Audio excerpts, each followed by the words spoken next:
Podcast de l'article de Taoufik Boudchiche publié sur l'odj.ma. L'auteur a intitulé son article « Un contre-modèle au choc des civilisations ». Alliance des civilisations à Fès, 9e Forum des Nations Unies. Il commence son article ainsi. On dénombre, selon le haut représentant à l'ONU de l'Alliance des civilisations, André Miguel Moratinos, plus de 80 conflits sont en cours dans le monde. Pour la plupart d'entre eux, les solutions de paix seraient retardées par l'absence de dialogue interculturel et interreligieux dans les zones de conflit.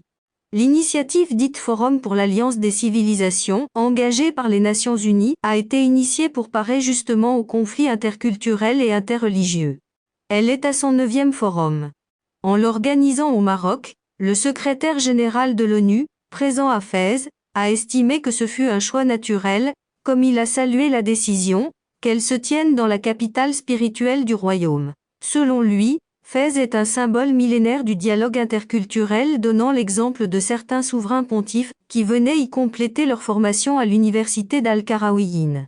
Les différents responsables, qui se sont succédés à la tribune, en séance inaugurale, ont en effet souligné le rôle du Maroc comme un modèle de tolérance, de coexistence pacifique entre les religions et de promotion des valeurs de paix.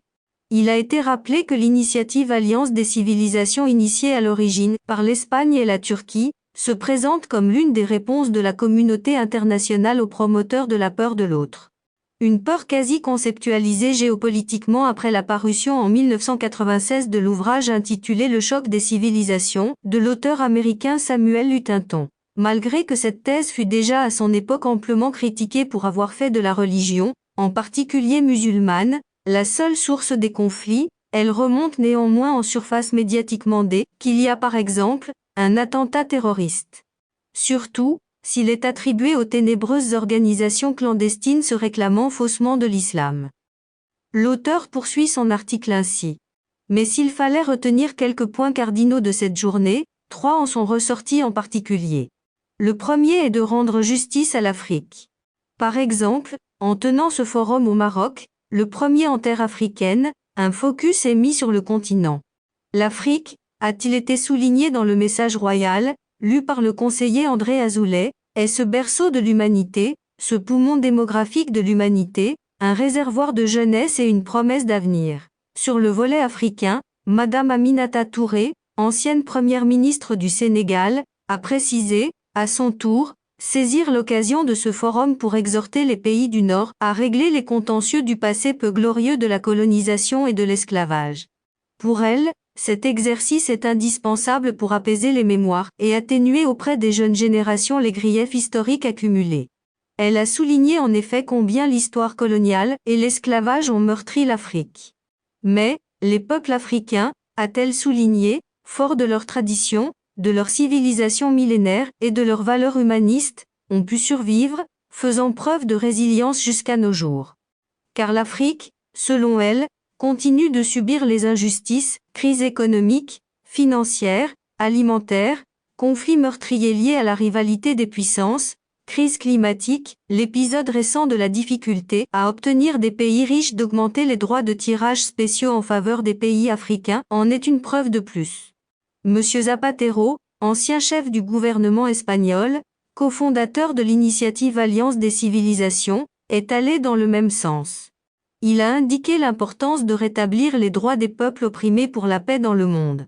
Pour cela, la résolution pacifique du conflit israélo-palestinien, l'un des plus anciens conflits contemporains, est une urgence et une nécessité, car il est la cause principale d'autres causes de conflit, causa de causa.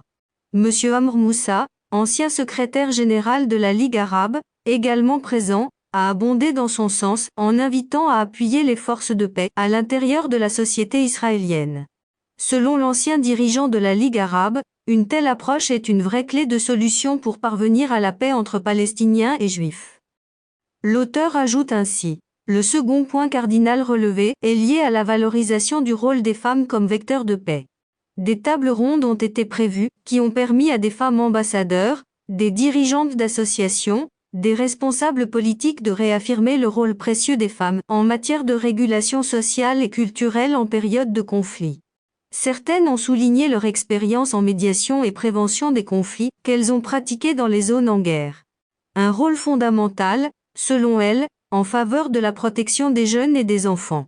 En témoins de guerre dans les zones de conflit, leur rôle éducatif et de transmission des valeurs culturelles est essentiel pour asseoir les conditions de la paix en période de conflit et post-conflit.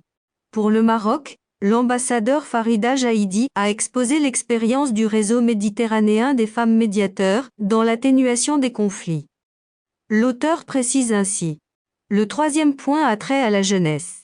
Des sessions d'échange et de formation au dialogue interculturel et interreligieux ont été organisées en parallèle pour la jeunesse au sein de l'Université Euromède de Fès pour les former au dialogue interculturel et interreligieux. Il y a eu unanimité sur le diagnostic. Le racisme, le populisme, l'extrémisme, la xénophobie menacent partout dans le monde.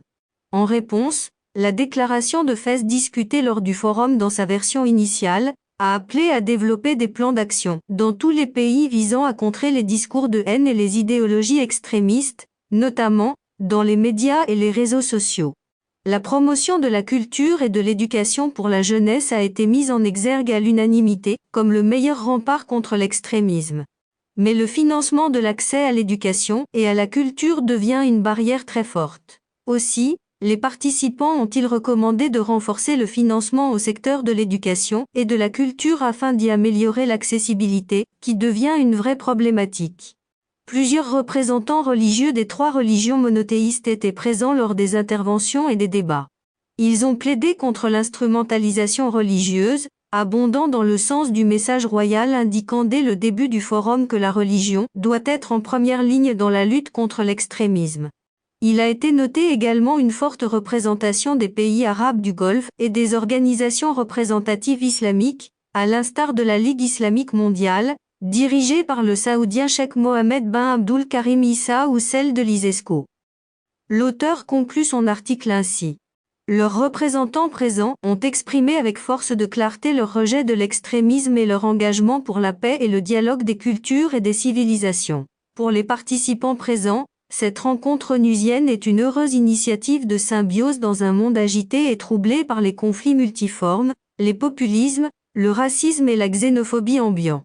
L'histoire millénaire de Fès se sera enrichie en outre d'un moment historique en abritant cette belle rencontre humaniste et civilisationnelle. Chapeau bas aux équipes du MAESI pour la brillante réussite de cet événement d'envergure internationale. Rédigé par Taoufik Boudchiche, élu par l'intelligence artificielle de l'ODJ Media. N'oubliez pas de télécharger notre application l'ODJ mobile sur Android et iOS, et de vous abonner à notre chaîne YouTube l'ODJ TV, si vous souhaitez être au courant des dernières actualités, podcasts et émissions télévisées.